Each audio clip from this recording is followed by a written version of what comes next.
Hello everyone, स्वागत है आप सभी का वोकेबलरी के आज के सेशन में। क्लास नंबर 11 है डेली प्रैक्टिस की। 10 क्लासेस ऑलरेडी हो चुकी हैं। ये 5 बजे सुबह डेली वीडियो अपलोड हो जाती है, तो आपको वोकेबलरी का सिंगल सेशन भी इसका मिस नहीं करना है, क्योंकि अच्छा खासा कंपाइलेशन है हर टाइप की वोकैब्स का।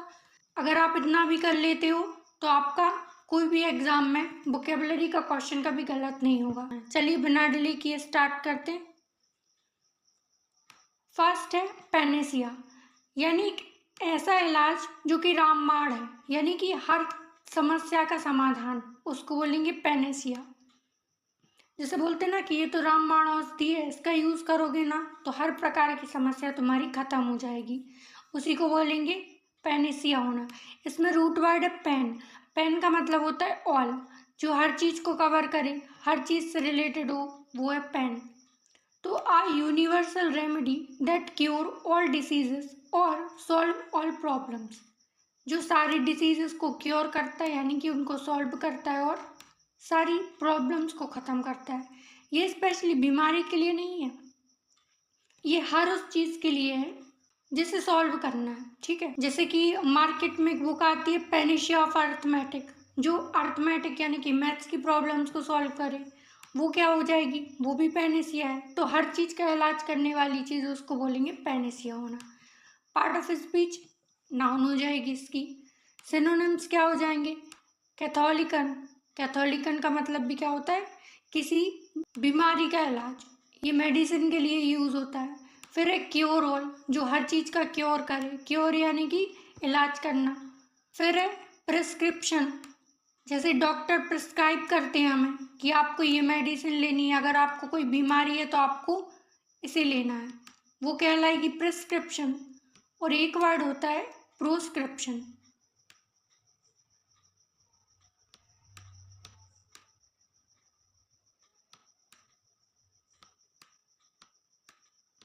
ये है प्रोस्क्रिप्शन, जो चीज़ आपको अवॉइड करनी है।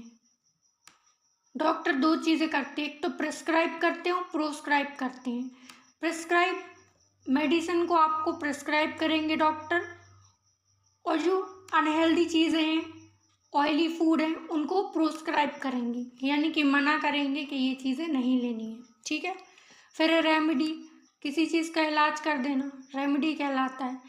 एलिक्सीर, एलिक्सीर का मतलब भी क्या होता है, एक मेडिसिन जो कि बहुत सारी चीज़ों से मिलके बनी होती है, स्पेशली मिक्सचर ऑफ समथिंग, उसको बोलते हैं एलिक्सीर होना। ठीक है। इसके अपोजिट में क्या हो जाएंगे, किसी दर्द को कम तो नहीं कर रहे हैं बल्कि बढ़ा देना, एग्रावेट करना, किसी के दर्द को बढ़ा देना, किसी सिचुएशन को और भी खराब कर देना, उसको बोलेंगे एग्रावेट। एग्रेशन से याद रख सकते हो, एग्रा का मतलब ही होता है कोई चीज़ को खराब कर देना। ठीक है। फिर है एग्जास्परेट, और बढ़ा देना, किसी मुसीबत को और बढ़ा देना। इन्फ्यूरिएट, रूट वर्ड है इसमें फ्यूरी, फ्यूरी यानी कि गुस्सा, तो इन्फ्यूरिएट होना यानी कि गुस्से से भर जाना, तो ये नेगेटिव सेंस का वर्ड हो जाएगा।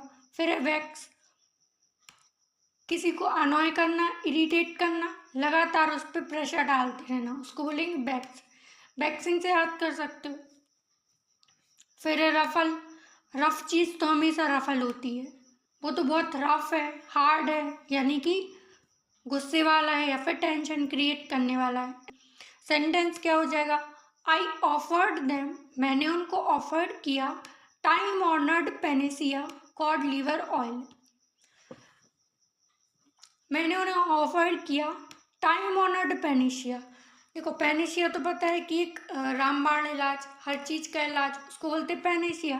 टाइम ऑनर्ड का मतलब कहते हैं ना कि सालों साल चलने वाली चीज है, इसको तो हर किसी ने एक्सेप्ट कर रखा है, टाइम ने भी रिस्पेक्ट दी, पुराने टाइम से चली आ रही चीज। जैसे दादी के नुस्खे हैं, वो हमेशा पेनेशिया का काम करते हैं, वैसे ही एक पेनेशिया क्या है, कॉड लीवर ऑयल, जो आपकी हर टाइप की बीमारी का इलाज होता है ना।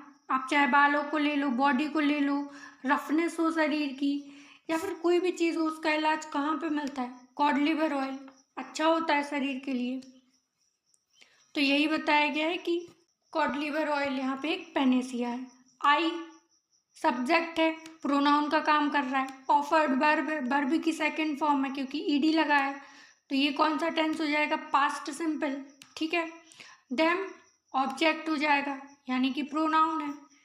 टाइम ऑनर्ड पेनेसिया, पेनेसिया यहाँ पे नाउन है और नाउन की विशेषता एडजेक्टिव बता रहा है, तो टाइम ऑनर्ड क्या है, एडजेक्टिव है। कॉड लीवर ऑयल यहाँ पे नाउन हो जाएगा, एक नाम है। नेक्स्ट इंडिजेंट, बहुत गरीबी हालत में होना या फिर माली हालत में होना, पैसे की बहुत ज़्यादा कमी होना, उसको बोलेंगे इंडिजेंट होना। पुअर अ नीडी पर्सन, एक ऐसा इंसान जिसको बहुत ज़रूरत है, पैसों की आवश्यकता है, पुअर है, गरीब है। यहाँ पे ऐसे कर सकते हो, इंडिया के जो जेंटलमैन है वो गरीब है, इंडी और जेंट। रियलिटी में ऐसा नहीं है बट निमोनिक से याद रख सकते हो इससे। इंडिया के जो जेंटलमैन है वो कैसे हैं, गरीब हैं। पार्ट ऑफ स्पीच एडजेक्टिव हो जाएगी क्योंकि विशेषता बता रहा है कि कोई पर्सन कैसा है, गरीब है। सिनोनिम्स क्या होंगे, इम्पेक्यूनियस, जिसके पास पैसे नहीं है उसको बोलेंगे इम्पेक्यूनस। एक निमोनिक्सिस से कर सकते हो इसको, इन पे क्यों नहीं है, इन पे क्यों नहीं है पैसे, इम्पेक्यू, इन पे क्यों नहीं है पैसे। मैंने ऐसे याद किया इसको, इम्पेक्यूनियस यानी कि कमी होना। फिर है डेस्टिट्यूट, इसका मतलब क्या होता है, जो शुद्ध गरीब है, जिसके पास बिल्कुल भी पैसे नहीं है उसको बोलेंगे डेस्टिट्यूट होना। और ये मोस्ट इम्पॉर्टेंट वर्ड है क्योंकि ये कई बार एग्जाम में आया है, तो इसको ध्यान रखना है। ठीक है। फिर है पेनीलेस, पेनी बोलते हैं सिक्के को, सिक्के को इंग्लिश में बोलते हैं पेनी, तो जिसके पास पेनी भी ना हो, पेनी से भी लेस हो, एक पाई पाई के लिए मोहताज है वो, पेनीलेस है वो, यानी कि बहुत ज़्यादा गरीब है। फिर है इम्पोवरिश, मतलब जो पॉवर्टी में है, पॉवर रूट वर्ड का मतलब क्या होता है, जो गरीब है, तो इम्पोवरिश होना यानी कि जिसके पास पैसे की कमी है, जो गरीब है। फिर है डिप्राइव्ड, डिप्राइव्ड यानी किसी चीज़ से वंचित कर देना, वो चाहे पैसे हो, इंसान हो या फिर कोई भी चीज़ जिससे हम उसे वंचित कर दें, दूर कर दें, उसको बोलते हैं डिप्राइव होना। और इसके साथ कई बार ये एरर में आ जाता है कि डिप्राइव्ड के साथ ऑफ लगती है प्रोपोजिशन, बट कभी कभी वो डिप्राइव्ड के साथ टू लगा देते हैं तो वो गलत हो जाएगा, टू नहीं लगता, डिप्राइव्ड के साथ हमेशा ऑफ प्रोपोजिशन आती है, तो आपको ये भी ध्यान रखना है। ठीक है। इसके अपोजिट क्या हो जाएंगे, जो गरीब नहीं है बल्कि वेल्दी है, पैसे ही पैसे हैं, भरा पड़ा है पैसे से, जिसके पास धनवान हो, रिच हो, उसको बोलेंगे वेल्दी होना। फिर है एफ्यूलेंट, वो तो फुल है बिल्कुल, उसका पेट बिल्कुल फुल है, एफ्यूलेंट है वो तो, मतलब कि भरा हुआ, उसके पास पर्याप्त मात्रा में पैसा है। फिर है अबंडेंट, अबंडेंट का मतलब होता है जो पर्याप्त है, सब कुछ पर्याप्त है जिसके पास, यानी किसी चीज़ की कमी ना होना, फुलफिलमेंट होना पूरी तरह से, बंडल भर भर के उसके पास पैसे रखे हैं, वो तो अबंडेंट है। प्लेंटीफुल, किसी भी चीज़ की कमी ना होना, भरपूर मात्रा में होना, स्पेशली ह्यूज मात्रा में होना, बहुत बड़ी मात्रा में होने के लिए एक और वर्ड यूज होता है कोलोजल। कोलोजल का मतलब भी क्या होता है, जो बहुत ज़्यादा है या फिर बहुत बड़ा है, मात्रा में भी हो सकता है कि बहुत बड़ी मात्रा है उसकी, उसको बोलते हैं कोलोजल होना। ठीक है, समझ में आ रहा है, लिखा हुआ है ये। फिर एक कॉपिशियस, जिसकी कॉपी ही कॉपी बनाई जा सके, यानी कि बहुत सारा, पर्याप्त मात्रा से भी ज़्यादा में है, तो कॉपिशियस, कॉपी से याद रख सकते हो, जिसकी 1000 कॉपी भी बना सकती हैं, कितनी भी बना सकते हैं। एम्पल अमाउंट, पर्याप्त मात्रा में है, उसने एप्पल इतने सारे ला दिए कि वो अब एम्पल अमाउंट में हो गए, ऐसे याद रख सकते हो। इट वॉज अ टाइम, ये वो टाइम था, not so much of poverty but of real indigenous. It was a time, मतलब कि वो टाइम था जब बहुत ज़्यादा पॉवर्टी तो नहीं थी, not so much of poverty, ये एक फ्रेज है, नॉट सो मच ऑफ, ये कंपैरिजन कर रहा है कि पहले कितनी सारी पॉवर्टी थी, नॉट सो मच यानी कि बहुत ज़्यादा नहीं थी पॉवर्टी, बट ऑफ रियल, जितनी भी थी ना वो रियल थी।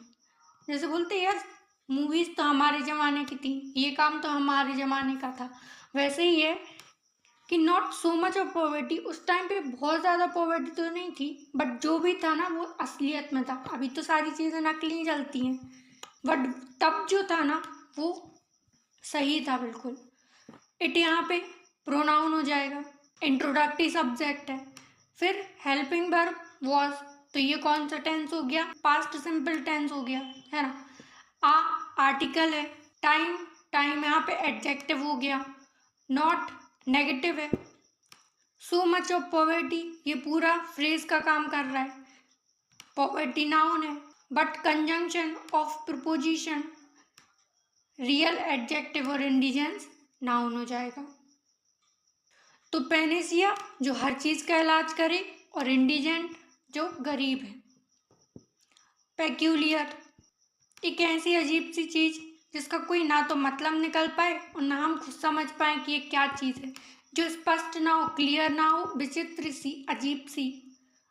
अनयूजुअल और स्ट्रेंज, बहुत स्ट्रेंज है, अनयूजुअल है, जिसको ना देखा है ना समझ में आती है, उसको बोलेंगे पेक्यूलियर होना।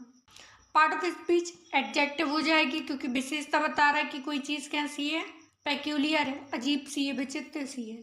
सिनोनिम बिजारी, ये बहुत पूछा जाता है, बिजारी, बिजारी होना यानी कि विचित्र चीज़ होना। अनकैनी, अनकैनी यानी कि जिसके बारे में कुछ पता ना पड़ पाए, कंफ्यूजन में होना या फिर डिफ़िकल्ट सिचुएशन में होना, उसको बोलते अनकैनी। फिर है क्वीर, जैसे LGBTQ कम्युनिटी जो होती है उसमें जो क्यू स्टैंड करता है ना, वो क्वीर का होता है, यानी कि जिसके बारे में पता हो ना हो कुछ, जिसकी जेंडर की क्लियरिटी ना हो, उसको बोलते क्वीर होना, ठीक है। एनॉमलस, अनॉमली है, जो कि नॉर्मल नहीं है, पता नहीं चल रहा क्या है, नॉर्मल चीज़ ना होना, अनॉमलस होना। परप्लेक्सिंग, कन्फ्यूज़न में होना। एंटोनिम क्या हो जाएंगे? जो बिल्कुल भी कंफ्यूज नहीं है, बल्कि कैसा है, क्लियर है बिल्कुल सब कुछ। यूजुअल, नॉर्मल जैसा है, कुछ अलग नहीं है इसमें। टिपिकल, जो हर जगह हो और कॉमन रूप से पाया जाए, वो भी नॉर्मल हो, जिसमें कोई बड़ी बात नहीं है। कस्टमरी, जो पुराने टाइम से चला आ रहा है, कस्टम बना हुआ है, रूल्स बना हुआ है, कुछ नया नहीं है। मंडेन, यानी कि बोरिंग सी चीज़ होना। मंडे जो होता है वो अक्सर संडे के बाद आता है, तो मंडे बोरिंग है, ऐसे याद रख सकते हो कि मंडे बोरिंग चीज़, जिसमें कोई ज़ील ना हो, जेस्ट ना हो, कोई मज़ेदार चीज़ ना हो। फिर है मॉडरेट, मॉडरेट लेवल की है, ना हाई है ना लो है, सिंपल है, कुछ ज़्यादा फर्क नहीं है। Any attempt to explicate the theme is bound to run into peculiar difficulty. कोई भी अटेम्प्ट यानी कि आप जो भी प्रयास करते हैं एक्सप्लिकेट करने के लिए, यानी कि उसको निकालने के लिए थीम को, वो बाउंड करेगा आपको, bound to run into peculiar difficulty, वो बाउंड टू करेगा। बाउंड टू यहाँ पे फ्रेजल वर्ब है। फ्रेजल वर्ब क्या होती है? वर्ब और साथ में प्रपोजिशन का कॉम्बिनेशन। तो यहाँ पे बाउंड फ्रेजल वर्ब है, जिसका मतलब होता है आप उस चीज़ से बंध जाओगे। अगर आप ये करोगे ना तो फिर आपको ये भुगतना पड़ेगा। एक टाइप से रिपरकशंस बोल सकते हो कि आपने किसी काम को किया, उसका क्या रिजल्ट हो सकता है, वो उसके लिए बाउंड टू है कि ये तो होके ही रहेगा, फिर तो चेंज हो ही नहीं सकता वो। जैसे एक वर्ड था इनएबिटेबल, यानी कि एक ऐसी चीज़ जिसे टाला नहीं जा सकता, वो तो होके ही रहेगी। जैसे कि sun rises in the east, sun हमेशा ईस्ट में राइज करता है, ऐसा तो नहीं है कि कल को वेस्ट में राइज करने लग जाएगा, नहीं करेगा ना। तो इनएविटेबल यानी कि जिसे टाला ना जा सकता, वो तो कंपलसरी है कि होगा ही होगा। वैसे ही बाउंड टू हैपन समथिंग, जो होके ही रहेगा। आपने कोई अटेम्प्ट किया, आपने कोई प्रयास किया उसको निकालने का, उस थीम को, तो आपको उसके रेपरकशन भुगतने पड़ेंगे, यानी कि bound to run into, run into phrasal verb होती है। इसका मतलब है किसी मुसीबत में पड़ जाना है, फिर अचानक से किसी चीज़ से मिल जाना, वो इंसान भी हो सकता है, मुसीबत भी हो सकती है। तो बाउंड हो जाओगे आप कि आपको उसी मुसीबत से मिलना ही पड़ेगा। पेक्यूलियर डिफ़िकल्टी, एक ऐसी समस्या जो कि बहुत विचित्र है, जिसको खुद पता कर पाना पॉसिबल ना हो। ठीक है, ये इस चीज़ का मतलब है। इसको थोड़ा क्लियर कर दें ताकि सेंटेंस को तोड़ सकें थोड़ा सा।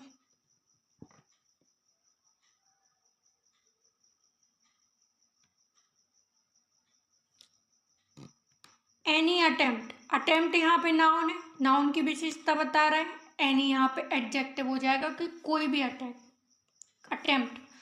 टू प्रपोजिशन है, एक्सप्लिकेट नाउन हो गया, द आर्टिकल है, थीम फिर से नाउन है, उस थीम की बात कर रहा है इसलिए पर्टिकुलर हो गया, इसलिए द आर्टिकल आया है। इस हेल्पिंग वर्ब हो गई। बाउंड टू ये फ्रेजल वर्ब है तो वर्ब का काम है। Run into phrasal verb हो गई। पेक्यूलियर डिफिकल्टी नाउन हो गया और पेक्यूलियर एडजेक्टिव हो गया। ठीक है, समझ आया आपको। नेक्स्ट है स्टैग्नेशन। स्टैग्नेंट वाटर अक्सर आता है ये। स्टैग्नेंट होना यानी कि जो चीज़ रुकी हुई है, ठहरी हुई है, जिसमें ना तो कोई प्रोग्रेस हो रही है ना कुछ चेंजेस परफॉर्म हो रहे हैं, जो जैसा है वैसा बना रहा है। स्टैग्नेंट वाटर होता है यानी कि रुका हुआ पानी, जैसे कि तालाब वगैरह होते हैं उनमें पानी कैसा होता है, स्टैग्नेंट होता है, रुका हुआ होता है। तो उससे याद रख सकते हो। आ सिचुएशन एक ऐसी परिस्थिति in which something stays the same, वैसा का वैसा बना रहता है, स्टे रहता है। कोई सिचुएशन आ जाती है जहाँ पे जो चीज़ जैसी है वैसे ही बनी रहे, उसे बोलेंगे स्टैग्नेंट होना। पार्ट ऑफ स्पीचेस की नाउन हो जाएगी। सिनोनिम्स क्या है? रिसेशन। रिसेशन यानी कि कमी आ जाना, स्पेशली जो इकोनॉमिक टर्म होती है ना कि मार्केट की प्राइस पहले बढ़ी फिर उसमें रिसेशन आ गया यानी कि कमी आ गई, तो उस सेंस में यूज़ किया जाता है कि रिसेशन हो गया। बट अब जो रिसेशन आया है अभी वैसा का वैसा बना रहा, अब उसमें वृद्धि नहीं हो रही है। इस टाइप से ये इसका सिनोनिम बन गया। स्लम्प, इसका मतलब भी क्या होता है? किसी चीज़ में कमी आ जाना। डाउन टर्न होना, डाउन का मतलब ही होता है नीचे आ जाना, तो जो डाउन टर्न हो जाए यानी कि नीचे आ जाए, उसकी प्रोसेस कम हो जाए। डिप्रेशन, जहाँ से आप प्रोग्रेस नहीं कर पाते हो, मुसीबत में पड़ जाते हो। डिप्रेशन कब आता है? जब आप कुछ चीज़ हासिल करना चाहते हो बट कर नहीं पा रहे हो, तो आप डिप्रेशन में चले जाते हो, यानी कि ऐसी सिचुएशन जिससे डील करना मुश्किल हो। डेट्रियोरेट, एक तो हानिकारक होता है ये, और दूसरा आपको परेशान कर देने वाला हो, डेट्रियोरेट। ये सब इसके डायरेक्ट सिनोनिम नहीं है, लेकिन ऐसे सिनोनिम्स आ सकते हैं। इसके अपोजिट में क्या हो जाएंगे? प्रोग्रेशन, जो प्रोग्रेस की बात करे, जो ठहरा ना हो, नीचे ना जा रहा हो बल्कि ऊपर ही जा रहा हो, यानी कि प्रोग्रेस करने वाली चीज़। एडवांस, बढ़िया चीज़ होना, वो तो बिल्कुल एडवांस लेवल की चीज़ करता है। ब्लॉसम, फलना फूलना, ब्लस से कर सकते हो ब्लॉसम, यानी कि जो चीज़ बढ़ रही है, फ्लोरिश हो रही है। फ्लोरिश, फ्लावर से कर सकते हो कि फ्लोरिश हो रही है यानी कि बढ़ रही है। फिर despite more than 10 years of economic stagnation. Despite का मतलब क्या होता है? बावजूद, कि इसके बावजूद भी ऐसा हो रहा है। कंट्राडिक्टरी बात करता है, अपोजिट बातें करता है। और एक और वर्ड होता है इसी में,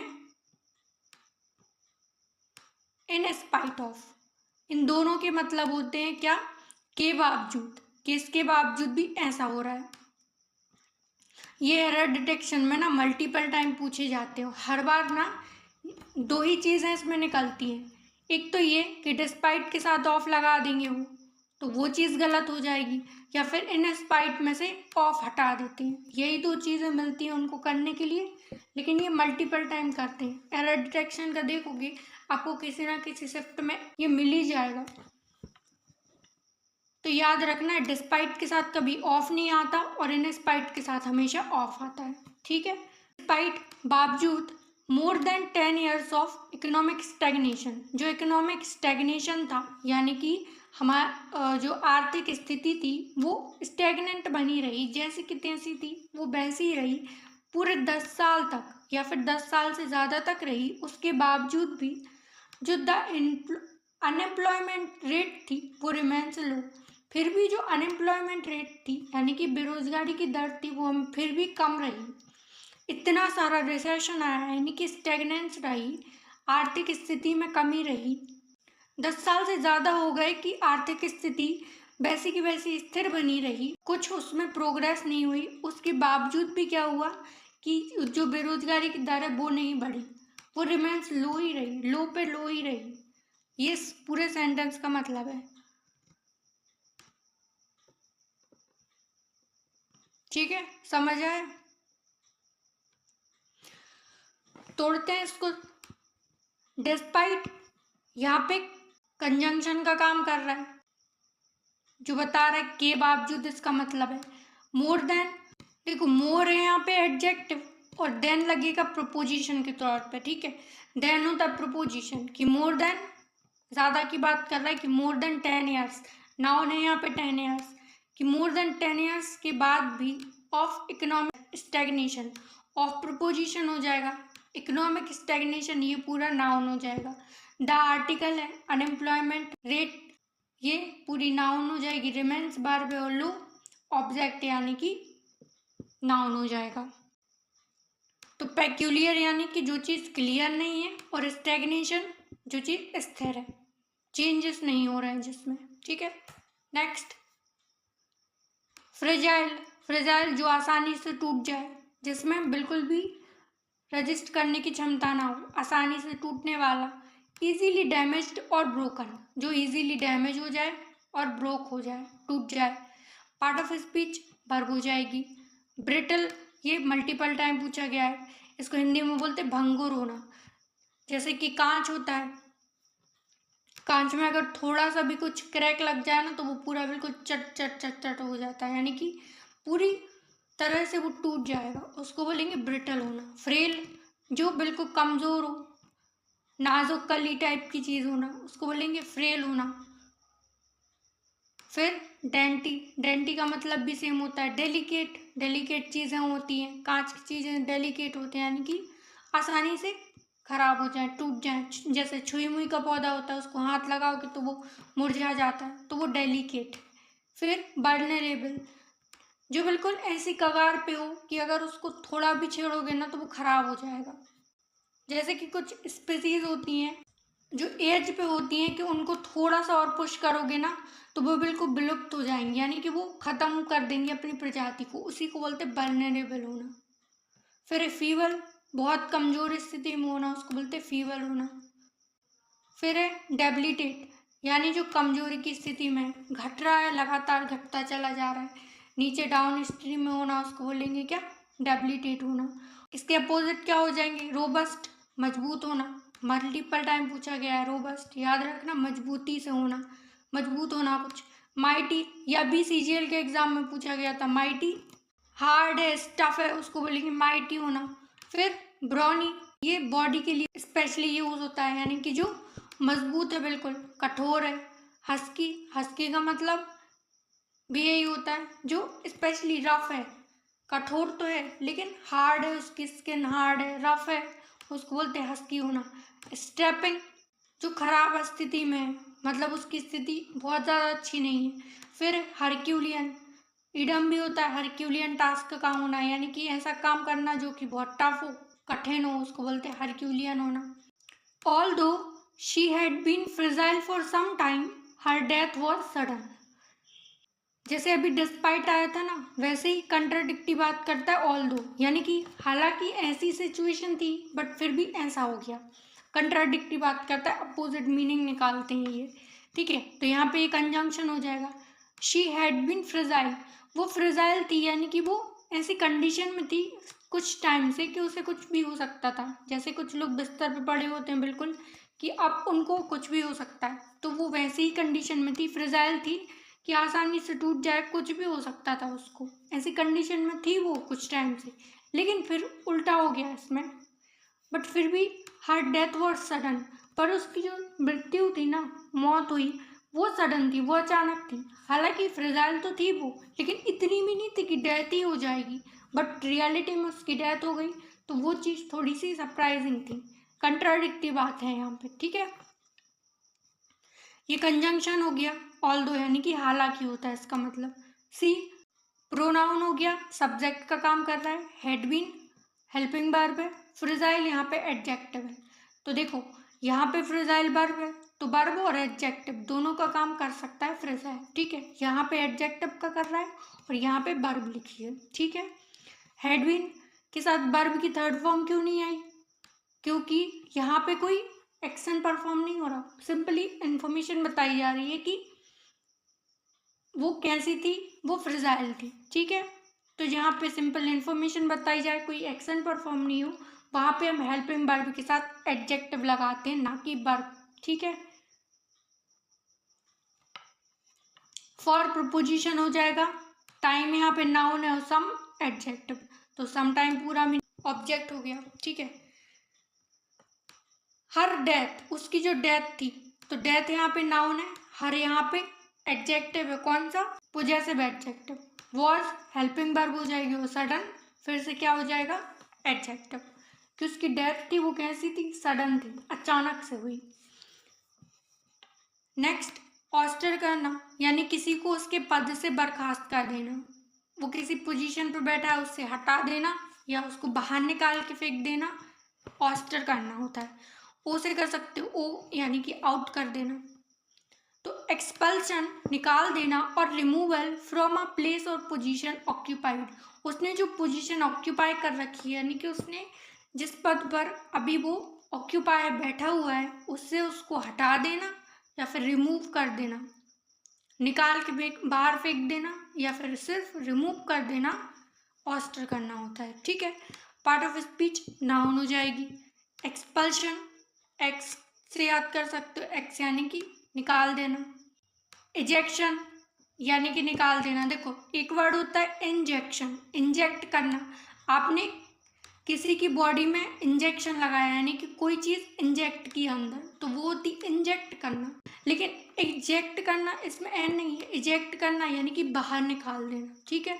तो इसमें कंफ्यूज मत होना, ध्यान रखना। फिर एक्सपंज, एक्स से कि जो चीज़ एक्स हो जाए, बाहर निकल जाए, एक्सपंज होना है बाहर निकालना। एविक्ट कर देना, किसी पे दोषारोपण करके उसको देश निकाला देना, एविक्शन करना। रेलीगेशन, उसकी पोजीशन को कम कर देना, क्या करें, पदोन्नति की जगह पद अवनति कर देना, उसको नीचे गिरा देना, रेलीगेट करना। फिर एक्सपेट्रिएट करना, इसमें दो रूट वर्ड है, एक्स यानी कि बाहर और पैट्रिएट यानी कि अपने पिता की जगह। पिता इन द सेंस पिता ही नहीं होता, पिता वो भी होता है जहाँ पे हम रह रहे होते हैं, जैसे हमारी मातृभूमि है वो हमारी पैट्रिएट है, तो उस सेंस में यूज़ किया गया है कि अगर हम किसी देश से बाहर चले जाएं तो हम आप एक्सपेट्रिएट हो गए, तो हमें क्या निकाल दिया, देश निकाला दे दिया गया, ठीक है। इसके अपोजिट में क्या हो जाएंगे, एक्सेप्ट कर लेना, अक्वायर कर लेना, अपने पास पकड़ के रख लेना। ऑब्टेन करने का मतलब अपने पास एक्सेप्ट कर लेना या पकड़ के रख लेना। एम्ब्रेस बहुत पूछा जाता है, एम्ब्रेस का मतलब भी क्या होता है, अपना लेना, किसी भी कंडीशन को, सिचुएशन को या इंसान को अपना लेना, इस एम्ब्रेस करना, बहुत बार पूछा गया है। फिर एक क्रेडिट, जिस पे विश्वास हो हमें क्रेडिट कर लेना, your account has been credited to this amount, credit करना यानी कि अपने पास आ जाना कोई चीज़। सेलो, सेलो होता है स्पेशली निगलने की सेंस में, कि जैसे खाना निगलते हैं, कोई चीज़ निकल जाना, सेलो कर लेना।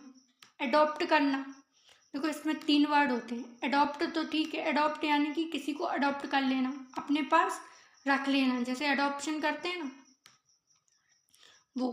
और एक होता है अडेप्ट, अडेप्ट का मतलब भी होता है अपना लेना, लेकिन किसी परिस्थिति में खुद ढल जाना, उसको बोलते हैं अडेप्ट करना, किसी सिचुएशन को अडेप्ट कर लेना। और एक होता है अडेप्ट जिसमें ई लगता है,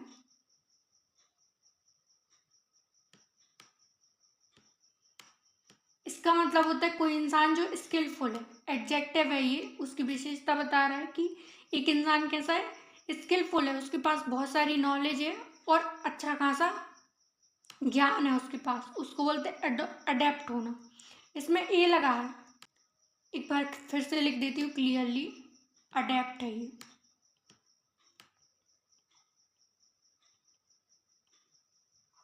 ए लगा है, तो जो ए वाला अडेप्ट है उसका मतलब होता है किसी भी चीज़ को अपना लेना, उसमें ढल जाना। ये अडॉप्ट होता है किसी इंसान को अपना लेना, और ये अडेप्ट यानी कि स्किलफुल होना। तो ये तीनों वर्ड याद रखने, ए, ई और ओ का फर्क है, ठीक है। Sentence, banners appeared all over the city celebrating the ouster of the troops, जो बैनर्स थे यानी कि होर्डिंग्स लगी हुई थी जगह जगह पर, पोस्टर्स लगे हुए थे, वो अपीयर हुए यानी कि अपीयर्ड यानी कि सामने आए, ऑल ओवर द सिटी, पूरी सिटी में सामने आए, सेलिब्रेटिंग जो क्या कर रहे थे, सेलिब्रेट कर रहे थे, द ऑस्टर निकाला गया था एक ट्रुप्स को। जैसे सेनाएं अपना शासन लगा देती हैं, म्यांमार में जैसे सेना ने अभी अपना शासन लगाया था, पूरे में अपना कब्जा कर लिया था, तो अब ऐसी ट्रुप्स ने अपना निकाला लिया, ऐसी ट्रुप्स को निकाल दिया गया यानी कि देश से बाहर कर दिया गया। तो उसके लिए पूरी सिटी क्या कर रही थी, सेलिब्रेट कर रही थी, पोस्टर्स लगा लगा के अपनी खुशी का इजहार कर रही थी। यह सेंटेंस का मतलब है। बैनर्स यहाँ पे नाउन हो जाएगा, अपीयर्ड वर्ब है, ईडी लगा है यानी कि ये कौन सा टेंस है, पास्ट सिंपल है, ठीक है। ऑल ओवर द सिटी, ये यहाँ पे प्रपोजिशन है, द आर्टिकल है, सिटी नाउन हो गया, सेलिब्रेटिंग वर्ब हो गया, वर्ब की आईएनजी फॉर्म लगी है, द आर्टिकल है, ऑस्टर फिर से नाउन है, और प्रपोजिशन द आर्टिकल और ट्रुप्स नाउन हो जाएगा, ठीक है। तो फ्रेजाइल यानी कि जो आसानी से टूट जाए, और ऑस्टर किसी को बाहर निकाल के फेंक देना, ठीक है। नेक्स्ट है सरप्टिशियस, ऐसी चीज जो छुपी हुई है उसको बोलते सरप्टिशियस। गुप्त वस्तु होना, गुप्त मीटिंग करना, या किसी चीज को छुपा लेना। डन सीक्रेटली, ऐसा काम जो सीक्रेटली किया जाए, छुपा के किया जाए, सरप्टिशियस होना। इसको कर लेना रैप्ट से, यानी किसी ने आपको रैप्टा मार दिया ना, तो अब आप सीक्रेट हो गए, बिल्कुल चुप रह गए, क्योंकि अगर आप बताओगे किसी को तो वो आपकी बेइज्जती करेगा। तो ऐसे याद रख सकते हो उसको, ठीक है। पार्ट ऑफ स्पीच इसकी एडजेक्टिव हो जाएगी। स्टील थी, चुराई हुई चीज, स्टील करना या फर्टिप करना। एक और वर्ड होता है फर्टिप, फर्टिप यानी कि चोरी करना, चुराई हुई चीज को बोलते फर्टिप, आई है ये। फर्टिव यानी कि चुराना, और स्टील का मतलब भी क्या होता है, स्टील कर लेना, चोरी कर लेना। फिर एक क्लैंडस्टाइन, ऐसी भेंट करना किसी से जो चीज़ गुप्त हो, या फिर मीटिंग करना, स्पेशली गुप्त मीटिंग, उसको बोलते क्लैंडस्टाइन। स्नीकी सेम होता है इसका मतलब, इसलिए बहुत पूछा जाता है, इसलिए यानी कि जो चीज़ छुपी हुई है। कंसील कर लेना, छुपा लेना, कंसीलर आता है मेकअप में, यानी कि जो दाग धब्बों को छुपा लेता है उसको बोलते हैं कंसीलर होना। तो कंसील करना, छुपा लेना। वेल्ड का मतलब क्या होता है, पर्दे में रहना, पर्दे में रहने दो, पर्दा ना उठाओ, वेल यानी कि पर्दा। और अनवील कर देना यानी कि पर्दे को हटा देना। तो छुपी हुई चीज़, और ये हो जाएगा क्या, जो छुपी नहीं है, उजागर कर दिया राज, उसको बोलते हैं अनवील कर देना, या फिर डाइवल्ज कर देना। कल हमने पढ़ा था ना डाइवल्ज करना, यानी कि किसी के राज को उजागर कर देना, ठीक है, ये डाइवल्ज हो जाएगा। फिर है कोवर्ट, दो वर्ड इसमें भी होते हैं। कोवर्ट यानी कि जो चीज कवर है, बिल्कुल छुपी हुई है, कवर लिखा है इसमें, तो कोवर्ट यानी कि छुपी हुई चीज। और एक होता है ओवर्ट, ओवर्ट यानी कि ओपन चीज, जो कि छुपी नहीं है बल्कि ओपन है। डाइवल्ज और ओपन ये दोनों सिनोनिम्स हो जाएंगे। इसके अपोजिट में क्या हो जाएंगे, ब्लेटेंट, जो इंसान मुंह फट हो, कुछ भी बोल दे, जिसको अपनी जबान पे कंट्रोल ना हो, नेगेटिव सेंस का है ब्लेटेंट, यानी कि मुंह फट इंसान होना। फिर है फोर्थ राइट है, जो हमेशा आने वाली चीज़ है, जो सच बोले। आउटस्पोकन, जो हमेशा स्पोक करे, आउट में कुछ भी बोल दे। कैंडिड, हमेशा सच बोलने वाला, स्पेशली ऐसा पर्सन जो जैसा है वैसा ही शो करे, ये नहीं है कि कुछ है और कुछ बनने की कोशिश कर रहा है। तो कैंडिड एक बढ़िया पर्सन। अक्सर ईमेल में ये शब्द यूज होता है कि डियर कैंडिड, उसके बाद न्यूज़ लिखी होती है। तो कैंडिड का मतलब क्या हो जाएगा, जो इंसान सच बोलता हो। गायललेस, घायल हमने पढ़ा था, घायल था, बेगायल था, यानी कि जो किसी को धोखा दे, बट घायल से लेस हो, यानी जो किसी को धोखा ना दे, जो जैसा है वैसा बने। फिर है ब्रेजन, ये नेगेटिव सेंस है, इसका मतलब होता है मुंहफट होना, स्पेशली गलत सेंस में, और कोई ऐसे काम करना जो कि बहुत बेशर्मी से किया जाए, उसको बोलते हैं ब्रेजन होना, ठीक है। Under British and American law this surreptitious sale is illegal. Preposition है अंडर, क्या बता रहा है कि जो ब्रिटिश और अमेरिकन लॉज हैं, जो कानून है इन दोनों के, दिस सरप्टिशियस सेल, जो सेल की जा रही है, जो छुप छुप के सेल की जा रही है, वो किसी चीज़ की सेल होगी, तो वो कैसी है, इलीगल है इन दोनों के कानून के हिसाब से। ये सेंटेंस का मतलब है। अंडर यहाँ पे प्रपोजिशन है, ये दोनों ऑब्जेक्ट का काम कर रहे हैं, तो ये नाउन है। ब्रिटिश भी नाउन है और अमेरिकन भी नाउन है। एंड कंजंक्शन से जुड़ा है, तो ये दोनों क्या हो जाएंगे, सिमिली में। दिस एडजेक्टिव है। सरप्टिशियस सेल, सेल नाउन हो जाएगी, सरप्टिशियस भी क्या हो जाएगा, एडजेक्टिव। इज हेल्पिंग वर्ब हो जाएगी और इलीगल एडजेक्टिव हो जाएगा। फिर से यहाँ पे इलीगल एडजेक्टिव है, ना कि नाउन। क्यों? क्योंकि यहाँ पे कोई एक्शन परफॉर्म नहीं हो रहा, सिंपली एक रूल के बारे में बताया जा रहा है। ठीक है। नेक्स्ट एनविसाज, जो कल्पना करे, हमेशा ख्याली पुलाव पकाता रहे, रियलिटी में उसको कोई लेना देना नहीं है, लेकिन फिर भी एनविसाज करे, एक दिन मेरा वीज़ा आएगा, मैं दूसरी फॉरेन कंट्रीज में विजिट करने जाऊंगी, ये उसकी एनविसाज है, यानी कल्पना है। To think of something as being possible in the future, जिसको उसे लगे कि यार ये चीज़ तो पॉसिबल है, आगे हो सकती है फ्यूचर में, उसके बारे में सोचना। थिंक समथिंग, कुछ सोचना जो कि फ्यूचर में आप सोचो कि हो सकता है। पार्ट ऑफ स्पीच वर्ब हो जाएगी। सिनोनिम्स क्या होंगे, फोर सी, इसमें दो रूट वर्ड है, फोर यानी कि पहले से, और सी देखना, तो हम पहले से ही देख रहे हैं कि क्या चीज़ होने वाली है, उसको क्या बोलेंगे, फोर सी होना। और एक और वर्ड होता है एंटी, एंटी का मतलब भी क्या होता है, पहले से कोई चीज़ देखना, उसको बोलते हैं एंटी। और एक और एंटी होता है, इसका मतलब होता है अपोजिट, जैसे हमने कल बताया था, है ना, एंटीपैथी, यानी कि गलत फीलिंग होना, किसी के बारे में दुश्मनी वाली फीलिंग होना। और ये एंटी यानी कि पहले से किसी के बारे में पता करना। तो ये एंटी सी बोलो या फोर सी बोलो, एक ही बात है, यानी कि पहले से प्रिडिक्ट करना। प्रिडिक्ट यानी कि कल्पना करना, पहले से अंदाज़ा लगाना कि क्या हो सकता है। एंटीसिपेट मल्टी टाइम पूछा गया है, ये वाला एंटी नहीं है, ये वाला एंटी है, ये है एंटी। एंटीसिपेट करना यानी कि पहले से प्रिडिक्ट करना। एनविजन, विजन करना, विजन का मतलब क्या होता है, देखना। एक और होता है स्पेक्टिकल्स, एक्सपेक्ट करना, एक्सपेक्ट करने का मतलब भी क्या होता है, देखना। तो एक्सपेक्ट करना बोलो या फिर एनविजन करना बोलो, यानी कि देखना। तो जो चीज़ पहले से देखी जाए, कल्पना करना। कंटेम्पलेट, किसी भी चीज़ के बारे में बार बार सोचते रहना, उसको बोलते कंटेम्पलेट करना। एक और वर्ड होता है पॉन्डर करना, गहनता से विचार करना कि क्या चीज़ हमें करनी चाहिए, क्या नहीं करनी चाहिए। तो पॉन्डर और कंटेम्पलेट एक दूसरे के सिनोनिम हो जाएंगे। अपोजिट में क्या होंगे, जो कुछ सोचता ही नहीं है, ऑब्लिवियस, भुलक्कड़ है, या ये बोले जिसको इतना दिमाग ही नहीं है, उसको बोलते हैं ऑब्लिवियस होना। अनअवेयर, पता ही नहीं है क्या चल रहा है। अनकंसाइंसियस, यानी कि जिसके पास कंसाइंस ही नहीं है, बुद्धि ही नहीं है सोचने लायक। हीडलेस, हीड का मतलब होता है अटेंशन, किसी चीज़ पर ध्यान देना, बट हीडलेस हो जाना यानी किसी चीज़ पर ध्यान ना देना। ठीक है। इग्नोरेंट, जो बुद्धू हो, जिसके पास दिमाग ही ना हो, या फिर ये बोले कि जिसके पास नॉलेज कम हो। इसको क्लियर कर दें थोड़ा।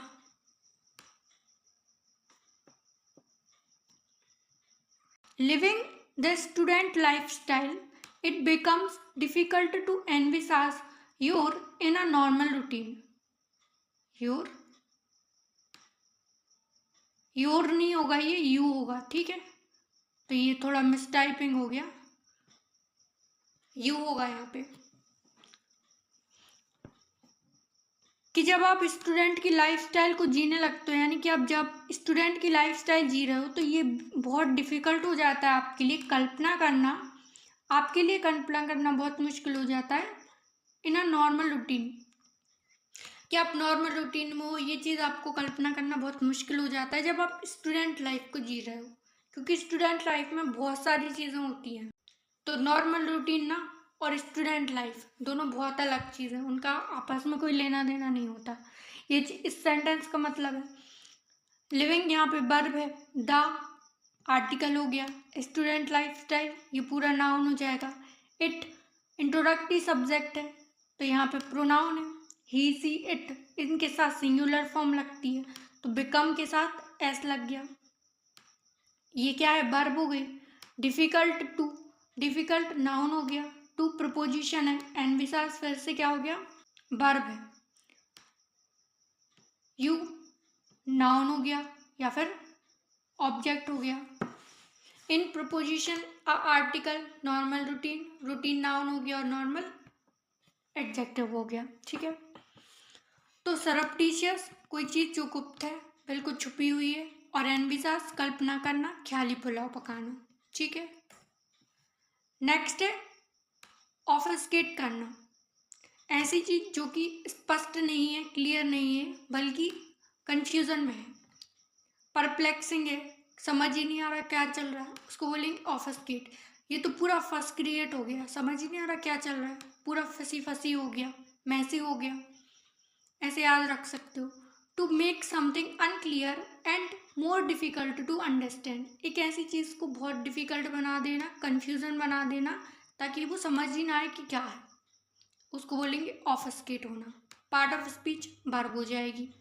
ऑब्सक्योर, जो चीज़ क्लियर नहीं दिखाई दे।